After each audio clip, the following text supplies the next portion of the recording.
تو سوال یہ ہے کہ آپ نے وہ تو 71 کی جنگ آپ ہار گئے تھے نا، تو یہ آپ کلیم کرتے ہیں اگر آپ جیت گئے ہیں، تو جب آپ جیت گئے ہیں تو اتنی پریشانی کیا ہے کہ جی اوہو یہ تو سینٹرل کمانڈ کام ہی نہیں کر رہا،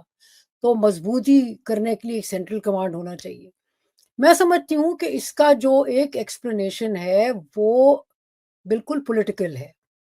اور جو خبریں اسلام آباد سے آ رہی ہیں وہ یہ ہے کہ ایک سینٹرل کمانڈ ہوگی جس کا ہیڈ بنایا جائے گا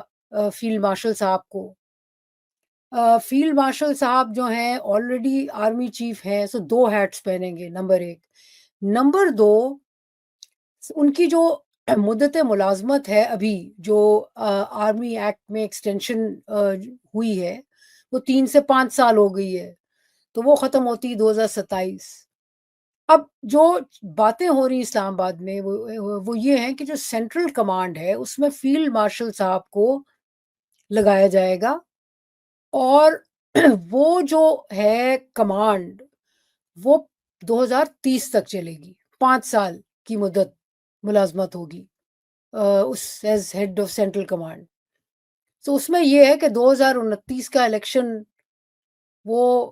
دیکھیں گے، کروائیں گے، جو بھی کریں گے اس کے ساتھ، تو وہ بیسکلی اس کی ایک پولیٹیکل ایکسپلینیشن ہے کہ 2027 میں پھر منتیں سماعتیں کریں، پھر مینیپولیٹ کریں، ایکسٹینشن لیں۔ یہ گورنمنٹ جو ہے 2029 تک چلتی ہے، یہ پارلیمنٹ گورنمنٹ بھی پارلیمنٹ بھی،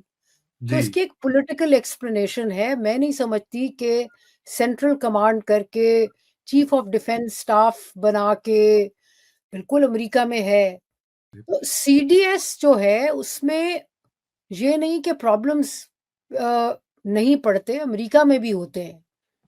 لیکن امریکہ میں اور بہت کچھ ہوتا ہے جس کی وجہ سے امریکن ملٹری زیادہ فنکشنل ہوتی ہے۔